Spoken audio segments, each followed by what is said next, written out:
would now like to turn the floor over to the member from Calgary Centre to continue with his question on this adjournment debate. 5 minutes to the member. Excuse me. Well, thank you very much, Mr. Speaker. And today I rise in the House to further ask a question I asked in this House just last week about the Impact Assessment Act and the Supreme Court's ruling that overturned the federal government's move on the Impact Assessment Act, Bill C-69 it was called, and moved ahead despite everybody that they could possibly consult with, the opposition parties, every provincial legislature, 100 First Nation bands across Canada, and so many other parties saying that Impact Assessment Act, as written, was unconstitutional and treaded on their rights. So many rights that are expressed in so much legislation, and yet it was ignored for so long. It takes 4 years, the way the provincial government of Alberta, backed by 9 provincial governments at various points in time throughout the process.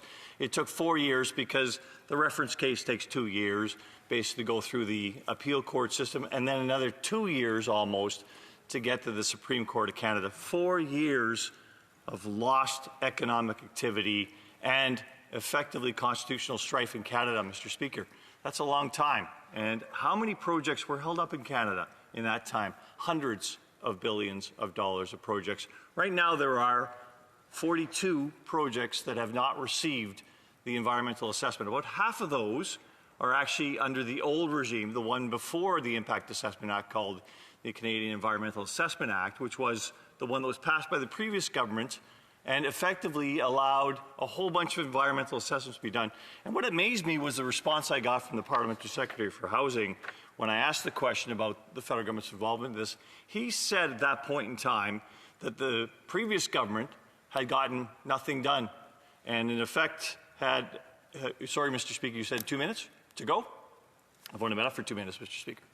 Okay. The issue is that, of course, I'll go back where I was there, is he stated that, in fact, what was going on was the previous legislation got nothing done and was a gutted process. Well, you can't have it both ways. I can't tell you how many times, Mr. Speaker, I hear this from the other side of the House, that, oh, you know, we have our cake, we ate it too. Well, the old legislation that they tried to fix, you know, didn't get anything done and yet was gutless. So you can't have both those at the same time.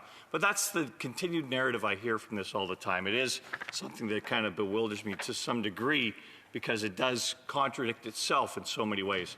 But he said that it's supposed to actually deal with the fact that the Impact Assessment Act had to go back and get corrected as quickly as possible. Like, getting corrected as quickly as possible will bring forward economic activity in Canada so that we can actually get something done in this province, this country again, including all the provinces across Canada.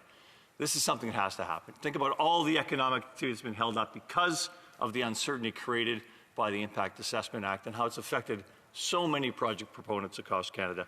It's an embarrassment. It's an international embarrassment that so much capital, including Canadian investments, are being deployed elsewhere, not here in Canada, including the Canada Pension Plan Investment Board. This is a travesty. We need to kind of get over it as quickly as possible, Mr. Speaker. How do we do that? Well, put forward some legislation that is constitutional very quickly. Stop sitting on your hands. Take some lessons from some environmental advocates, some environmental experts, and some constitutional experts, and listen to what they're saying, stay in your lane, abide by your jurisdiction, and get some proper legislation that we can abide by in this country. Thank you, Mr. Speaker. The Honourable Parliamentary Secretary to the Minister of the Environment and Climate Change, as well as to the Minister for Sport and Physical Activity. Thank you kindly, Mr. Speaker. I'd like to start by reminding the honourable member from Calgary Centre that the Supreme Court of Canada's opinion on the constitutionality of the Impact Assessment Act confirmed that there is no doubt that Parliament can enact impact assessment legislation. So this government will stay in its lane and will continue the 50-year-long tradition of assessments to support the environment and the economy while respecting the boundaries clarified in the Supreme Court's opinion. I'd also remind my honourable colleague that the Impact Assessment Act was necessary to fix the Canadian Environmental Assessment Act from 2012, which created uncertainty in timelines and lacked accountability. Canadians were calling for greater transparency, more trust and confidence in the environmental assessment process after the introduction of CEAA 2012, a need which this government responded to with the Impact Assessment Act. And Mr. Speaker, I have some local context to this. We have a local project that was assessed under that Environmental Assessment Act, and it had a tragic outcome, I will say. The Impact Assessment Act sought to create a better set of rules that respect the environment, Indigenous rights, and ensure that projects are assessed in a timely way.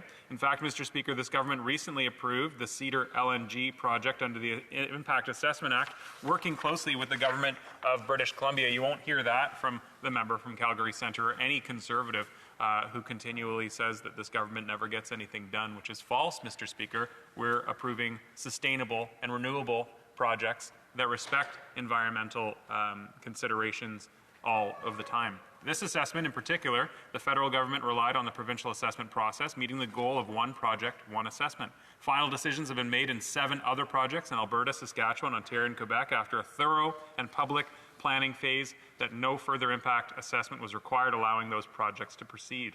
Attracting investment and supporting the major job-creating projects of a cleaner 21st century economy requires regulatory certainty from the Government of Canada, and we'll continue to deliver on that. It's why our government is working quickly to introduce targeted and meaningful amendments to the Act that will align with the opinion of the Court. In the interim, we are providing guidance to businesses, provinces, Indigenous groups, and stakeholders to ensure that projects currently in the assessment process have an orderly and clear path forward. To this end, we have introduced a statement on the interim administration of the Impact Assessment Act. This guidance in that statement provides clarity and continuity for proposed projects in the system or entering the system until amendments are brought into force. Protecting the environment while growing a sustainable economy in line with the international commitments for a net zero emission country requires robust environmental legislation, something the previous Harper government was incapable of producing. As work is undertaken to amend the Impact Assessment Act, the principles to protect the environment, respect Indigenous rights, and maintain public confidence in the process will remain ever central to the impact assessment process. I thank you, Mr. Speaker, for the opportunity to respond and look forward to the opportunity to rebut. The honourable member from Calgary Centre. Well, I appreciate my colleague's input on the matter, although again he's picking and choosing where he gets to take his facts on this. So think about the Greenhouse Gas Pricing Act that happened at the Supreme Court just 2 years ago. In fact, at that point in time, the government didn't consider that reference an opinion. It took it as that's actually the law of the land. Now it's saying, well, this is just opinion of the Supreme Court of Canada, and we will work with it, and we accept that. You know, it's confirmation, of course, that the federal government has the right to work in this realm. Yes, that's exactly what they said, however, only in its lane. So effectively 11 sections of the bill out of 168 sections is where the government actually has a lane here that they talk about. So it does want the federal government to go back and refine that they seem to be ignoring at this point in time.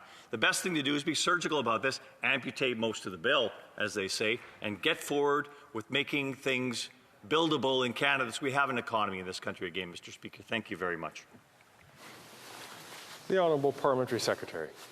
Thank you, Mr. Speaker. The Supreme Court of Canada's opinion on the constitutionality of the Impact Assessment Act upheld the federal government's role in enacting federal environmental legislation while clarifying federal jurisdiction. The government will carefully and quickly work to introduce targeted and meaningful amendments that are in line with the Court's opinion while continuing existing work to respond to Budget 2023 commitments to improve regulatory efficiency. There's one thing that people watching back home can be sure of, Mr. Speaker, is that this government is focused on a balance, not just, casting a quick yes over to any organization or agency or company that wants to explore an energy project. And that's really important because the environment matters to this government and it matters to most Canadians as well.